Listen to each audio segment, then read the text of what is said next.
وہ کیا خوب کسی نے کہا تھا کہ شوبدہ گر بھی پہنتے ہیں خطیبوں کا لباس، بولتا جہل ہے بدنام خرد ہوتی ہے۔ کہ وہ شخص جو شیخین کریمین کو گالی دیتا ہے، ان کے خلاف بکتا ہے، زبان درازی کرتا ہے، اللہ رب العزت توبہ کی توفیق ہی اس بدبخت سے چھین لیتا ہے۔ آج کا کوئی جاہل اور بدبخت شخص کھڑا ہو کے نعوذ باللہ ان کو برا بلا کہے، ان پر تبرہ بولے، ان کو گالیاں دے، تو احباب وقار بات وہی ہے کہ کسی نے کیا خوب کہا تھا کہ اگر کوئی آسمان کی طرف، سورج کی طرف یا چاند کی طرف منہ اٹھا کے تھوکتا ہے تو وہ تھوک چاند پر پہنچ نہیں جاتی، بلکہ وہ تھوک واپس آ کر تھوکنے والے بدبخت منہ کے اوپر ہی پڑتی ہے۔ احباب وقار کنز العمال کی حدیث مبارکہ، ایک شخص حضرت علی المرتضیٰ کی بارگاہ میں حاضر ہوتا ہے اور آ کر عرض کرتا ہے، امیر المومنین، میں ایک ایسی جماعت کے پاس سے گزرا ہوں کہ جو حضور کے خاص غلام اور صحابہ میں جن کا ایک خاص مقام ہے، شیخین کریمین کے حوالے سے ان کو میں نے ہرزہ سرائی کرتے ہوئے پایا ہے۔ جب حضرت علی المرتضیٰ نے سنا،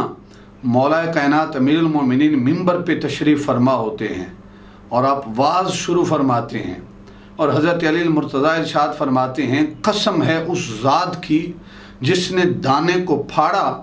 اور اس میں سے ذی روح کو پیدا کیا، شیخین کریمین کی محبت صرف مومن کے دل میں پیدا ہو سکتی ہے، اور ان سے بغض اور ان کی مخالفت صرف بدبخت اور سرکش ہی کر سکتا ہے۔ اور پھر آپ ارشاد فرماتے ہیں کہ ان کی محبت قرب خداوندی کا ذریعہ ہے، اور ان کی نفرت اور ان کی مخالفت صرف اور صرف بدبختی ہے۔ اور امیر المومنین رضی اللہ تعالیٰ عنہ آپ ارشاد فرماتے ہیں، لوگوں کو کیا ہو گیا ہے کہ وہ حضور کے پیارے صحابہ کے بارے میں چہ گوئیاں کرتے ہیں، ان کے خلاف ہرزہ سرائی کرتے ہیں۔ آپ ارشاد فرماتے ہیں، جو شخص بری نظر سے شیخین کریمین کو دیکھتا ہے،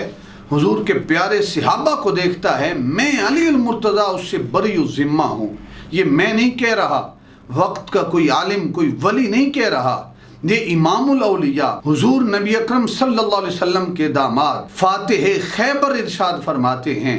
آپ فرماتے ہیں، میں اس شخص سے بری و ذمہ ہوں جو شیخین کریمین کی طرف بری نگاہ سے دیکھتا ہے۔ تو احباب وقار حضرت علی المرتضیٰ جن کے متعلق یہ ارشاد فرمائیں،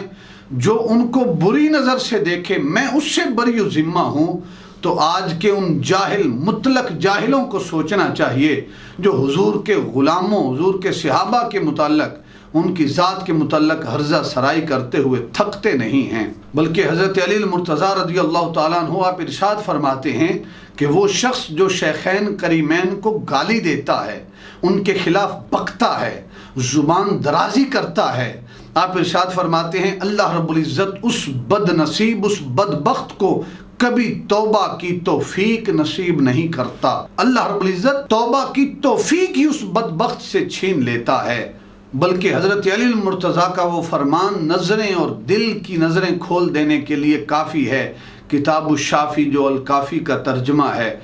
اس میں صاحب کتاب حضرت علی المرتضیٰ کا وہ فرمان نقل کرتے ہیں۔ آپ فرماتے، ان خیر هذه الامہ بعد نبیہا ابو بکر و عمر رضی اللہ تعالیٰ عنہما، کہ اس امت میں اللہ کے نبی کے بعد اگر کوئی افضل اور بہتر شخصیت ہے تو وہ سیدنا صدیق اکبر اور عمر فاروق رضی اللہ تعالیٰ عنہما ہے۔ گویا حضرت علی المرتضیٰ رضی اللہ تعالیٰ عنہ جس شخص کو اپنے سے بہتر فرمائیں، اس امت کا بہترین شخص جسے قرار دیں،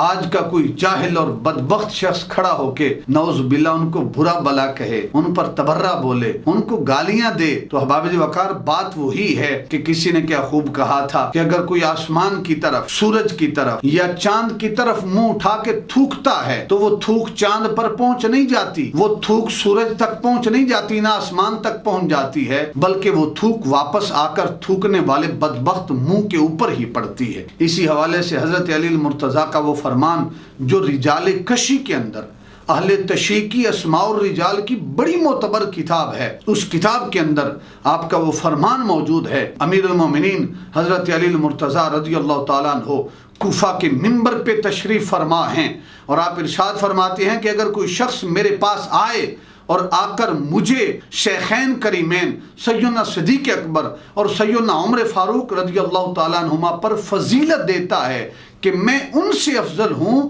تو میں اس شخص کو دروں کی سزا دوں گا، میں اس کی حوصلہ افزائی نہیں کروں گا، میں ان کو دروں کی سزا دوں گا، کوڑوں کے ساتھ میں ان کو ماروں گا۔ احباب جی وقار، وہ مولا کائنات اس شخص کو کوڑے لگائیں جو مولا کائنات کو شیخین پر فضیلت دیتے ہیں، تو نعوذ باللہ جو شیخین کو، صدیق عمر کو گالیاں دیتا ہے، گالیاں بکتا ہے، ہرزہ سرائی کرتا ہے، مولا کائنات اس سے کب راضی ہو سکتے ہیں؟